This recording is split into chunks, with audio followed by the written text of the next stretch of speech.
السلام علیکم ورحمت الله وبرکاتو. دوستانو هیله لرم چې روغ جوړ به یې، خوشحاله به یې او د صحت په جامه کې به یاست.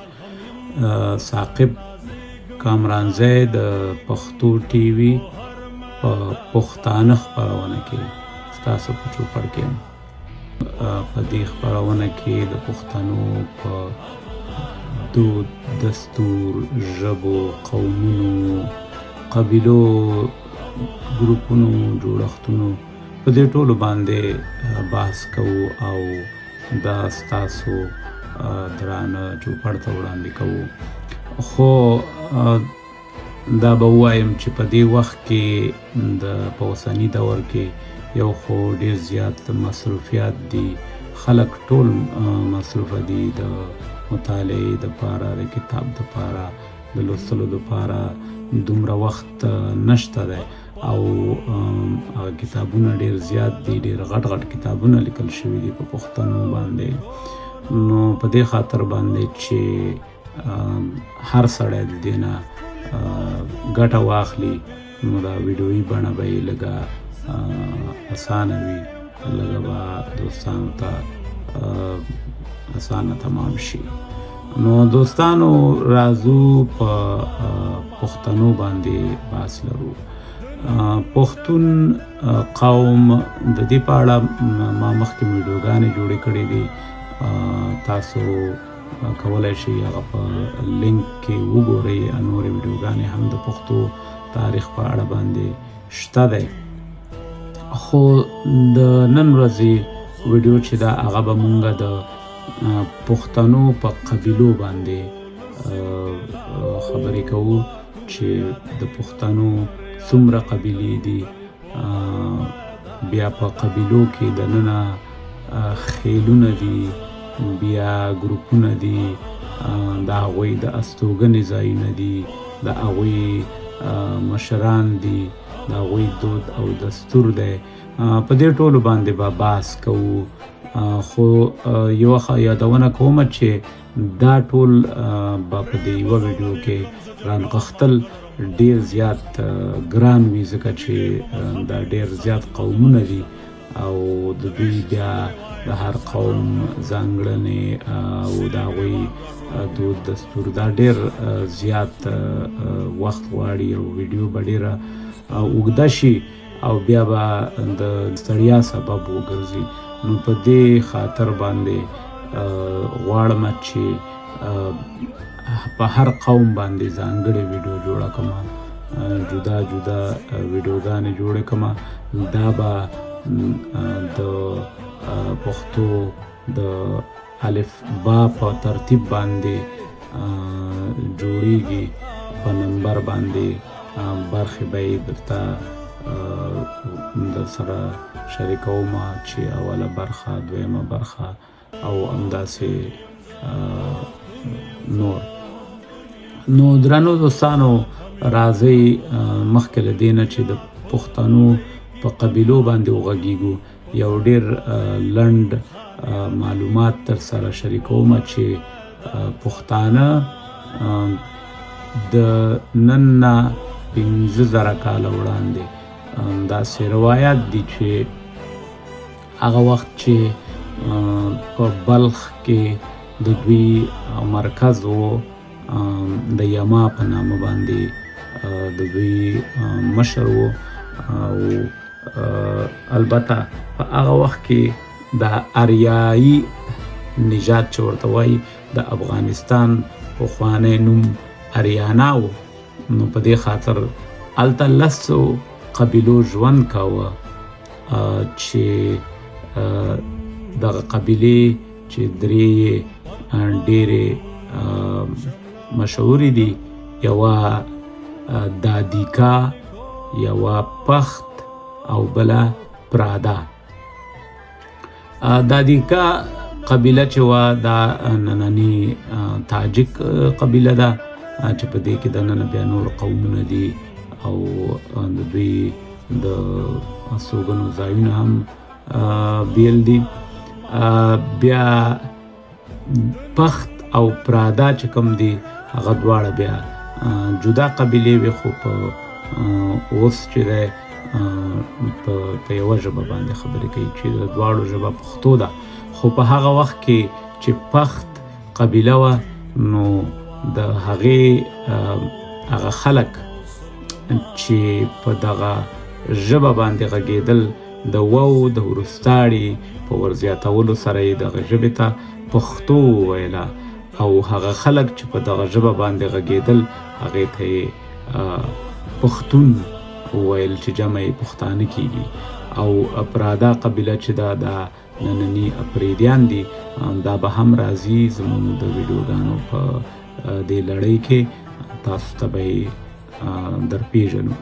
همداراز زموږ د هیواد افغانستان نامتو پوهانو لکه ارواښاد علامه عبدالحی حبیبي، ارواښاد استاد احمد علي کوزاد، ارواښاد علامه رشاد بابا، ارواښاد استاد عبدالرؤف بینوا، ارواښاد قیام الدین خادم، ارواښاد استاد صدیق الله رښتین، ارواښاد حبیب الله تږی، استاد پوهان کاکړ، ښاغلی استاد محمد ولی زلمی، ښاغلی قدرمن محقق قدرت الله حداد، ښاغلی پوهان عبدالرسول امین، ارواښاد حکیم تڼیوال او ارواښاد دوست شینواري د پښتنو د نسب او توکم په باب د قدر وړ خدمتونه کړي دي چې د ستاینې وړ دي. په دې سربیره په پښتونخوا کې د ارواښاد قاضي عطاالله خان، سید بهادر شاه، ظفر کاکا خیل او د سویلي پښتونخوا د مشهور لیکوال پروفیسر ولی محمد خان سیال کاکړ نومونه یادولی شو چې د پښتنو پوره او بشپړه پیژندګلوي یې راته کړې ده. نو دوستانو دا و د پښتون په اړه لنډ معلومات. نو اوس راځو د پښتنو د قبیلو اولنۍ برخې ته چې هغه ابدالیان دي. ابدالیان چې درانیو سره هم شهرت لري د افغانستان په تاریخ کې یو نامتو ډبر دی چې د نامه ریښه یې 4 میلادي شاوخوا کې سپین پوستې اریایي قبیلې ته چې ابتل یا هپتالي نومیږي رسیږي. دغه قبیلې په باختر او تخارستان کې یو غښتلی دولت جوړ کړ او د برطانوي دایرة المعارف یا بریټنیکا انسایکلوپیډیا د استناد مورخانو یې نوم ابدالوي هم راوړی دی. په تاریخونو کې نوم په بېلابېلو بڼو هپتل، اودل، ابدل، یفتل او ابدال هم ثبت شوی دی. دوستانو د ابدال په هکله زیات افسانوي روایتونه هم شته چې دلته به یې راوړل بې ځایه نه وي. روایتونه وایي چې د اسلامي دورې په تاریخ کې لومړنی سړی چې د ابدال یا اودل په نامه یاد شوی دی د پښتني قبیلو مشهور نیکه دی چې د خپل نامتو کول سره د سلیمان په غره کې اوسېده.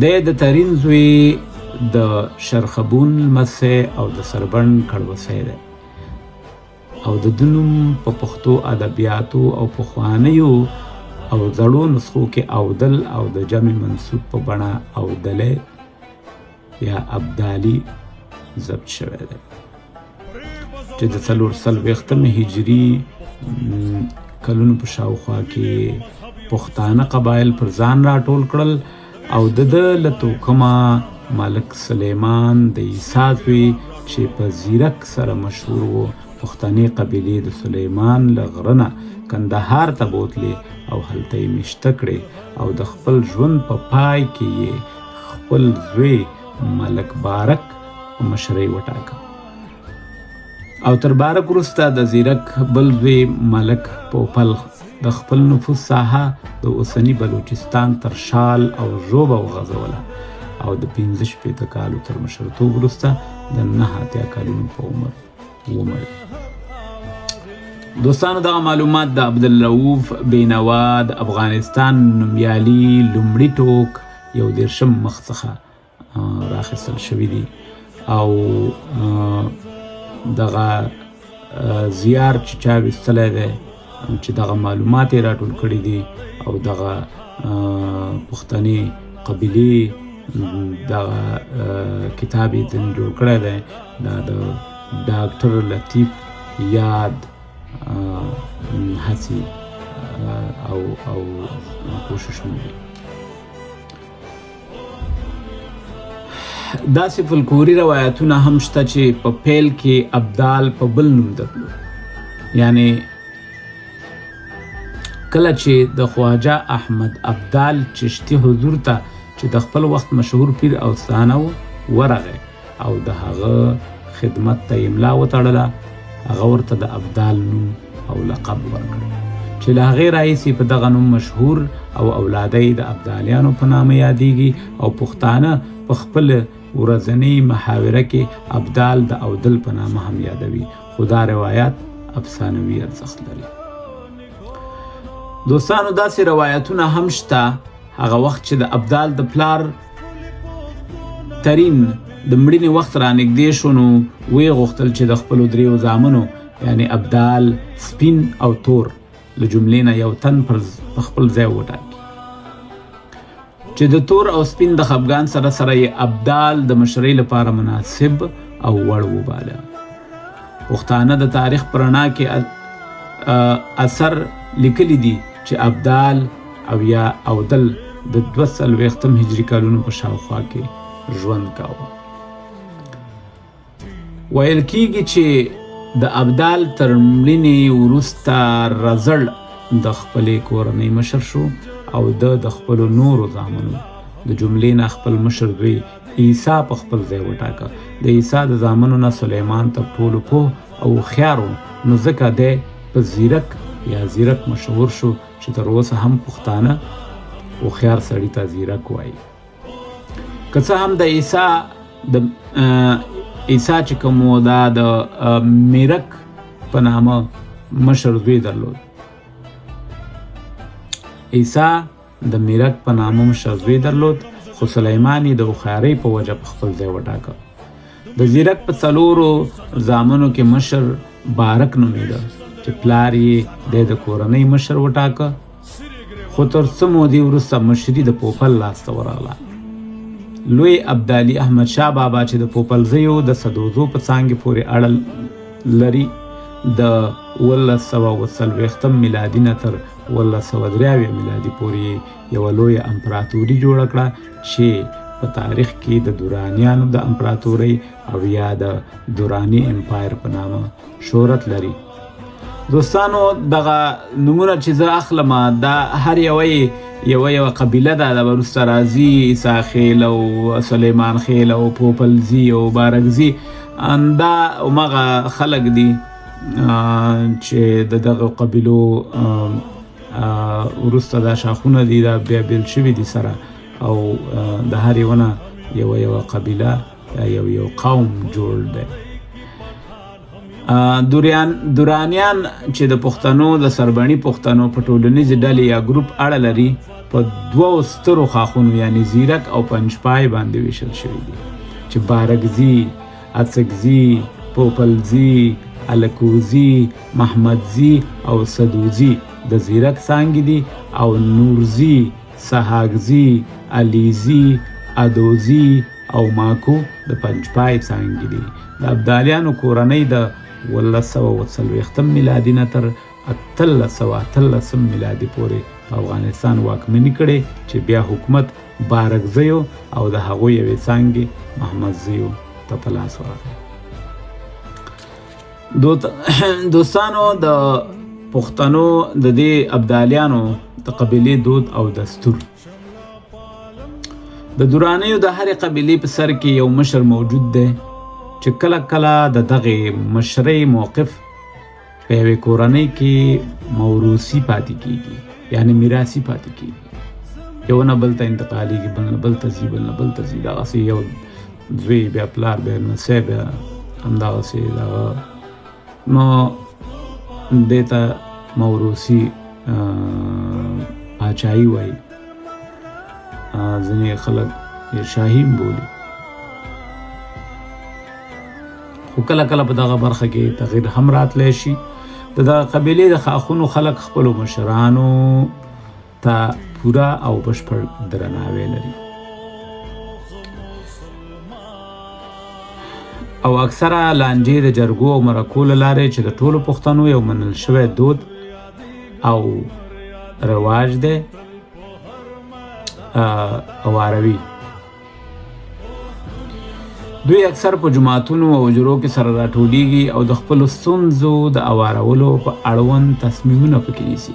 دورانیان میلمهپال خلک دي، ښایسته څېرې، دنګ دنګ قدونه، ګرد مخونه او پراخې ټنډې لري.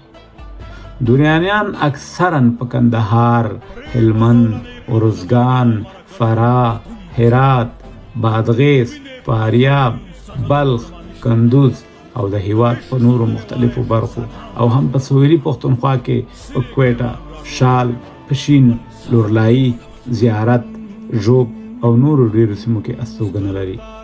د ایران په ختیځو برخو کې هم ډیر شمیر دورانیان چې په پخوا وختونو کې هلته لیږدېدلي دي مېشته دي. په ملتان کې مېشته ابدالیان هغه ابدالي پښتانه چې د کندهار له شاوخوا نه یې مهاجرتونه کړي او په ملتان کې مېشته شوي. په اوسني وخت کې د ملتاني پټانانو یا افغانانو په نامه یادېږي. په دوی کې هم د نورو افغانانو په څېر زی او خیلونه شته. په تاریخ کې ملتان ته د ابدالیانو تګ پوره معلوم نه دی، خو د ځینو شواهدو له مخې داسې اټکل کېدی شي چې دوی به ملتان ته د هند د مغولي واکمن عالمګیر اورنګزیب او شاه عالم د واکمنیو په وختونو کې هلته تللي وي. داسې روایت هم په لاس کې لرو چې په ملتان کې د ابدالیانو د ورتلو نه د مخه د زمن د قبیلې خلک چې هغوی هم سربڼي پښتانه دي میشته وو او کله چې دغه پښتانه ابدالیان ملتان ته وکوچېدل نو هلته په رنګپور ګاریانوالا کې میشته شول چې ډېر شمیرو یې د سوداګرۍ له لارې خپله ګزاره ترسره کوله او د ابدالیانو هر خاخ چې په ملتان کې میشته و هر یوه یې ځان ته بیل بیل مشر درلودل. کله چې د ابدالیانو شمیر په ملتان کې زیات شو نو د دوی او زمن پښتنو ترمنځ د کرنیزو مسالو په سر شخړې رامنځته شوې او په پای کې د دوی ترمنځ خونړۍ جګړې وشوې چې په نتیجه کې د زمن پر قبیلې بریالي او هغوی له هغې سیمې وشړل. همداراز په دغه جګړو کې د زمن قبیلې ډېر خلک ووژل شول. کله چې د دغو پیښو خبر د ډیلي مغولي دربار ته ورسید نو د ملتان نه د ابدالیانو د وتلو فرمان ورکړ. هغه وخت چې ابدالیانو ته د دې خبرې پته ولګېده نو خپل 3 تنه استازي د ډیلي مغولي دربار ته واستول. مغولي دربار ته د ابدالیانو د پلاوي پر رسېدو فرمان معطل شو خو ابدالي مشران تر بل لمره پورې بندیان پاتې شو، مطلب تر بلې ورځې پورې.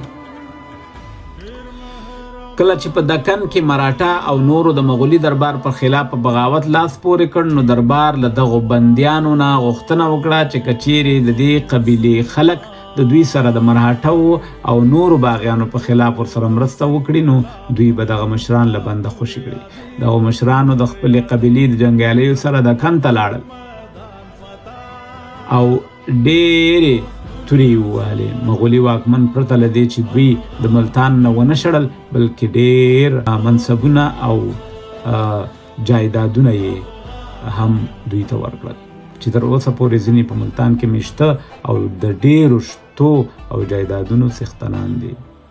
د ملتان په ابدالي واکمنانو کې نواب مظفر خان ډېر مشهور سړی تیر شوی دی چې نوموړی د رنجیت سنګ لخوا چې د لاهور سک واکمن و په 1315 یا میلادي کال کې ووژل شو. سیکانو په ملتان کې ډېر پښتانه له تیغه تیر کړل او هغه پښتانه چې د سیکانو د قتل عام نه خوندي پاتې شو نو دوی له ملتان نه ولېږدېدل. دوی انتقال شول او د نواب محمد خان بادرخیل سدوزي سیمو یعنی منکیر او بکر ته لاړل. البته په بخښنې سره دغه ځای نوم منکیرا دی. منکیرا هم د رنجیت سنګ په پوځونو لاسته ورغله، نو هغوی په ډیره جاتو تیره بیا په ډیره اسماعیل خان کې میشته شو. د ابدالیانو واکمنان لوی احمد شاه بابا 1840 نه تر 1883 کال پورې، تیمور شاه سدوزی له 1883 نه تر 1893 دا د احمد شاه ابدالي زوی و. شاه زمان، شاه محمود او شاه شجاع، امیر دوست محمد خان، امیر شیر علی خان، محمد افضل خان، محمد اعظم خان، امیر محمد یعقوب خان، امیر عبدالرحمن خان، امیر حبیب الله خان، امیر امان الله خان او محمد نادر شاه، محمد ظاهر شاه، محمد داود خان او بیا حامد کرزی. دا د دورانیو د کورنۍ نامتو واکمنان. البته د بارګزي څانګې دوستانو دا و د ابدالیانو د قبیلې تاریخ او جوړښت تر بلې خپرونې پورې چې بیا ستاسو درانه چوپړ ته د یوې نوې قبیلې سره راځم. په لوی الله مو سپارم. خوشحاله او سوکاله وخت ولرئ. دوستانو چینل در سره ضرور سبسکرایب کړئ. د خدای په امان. لیدونکو دپاره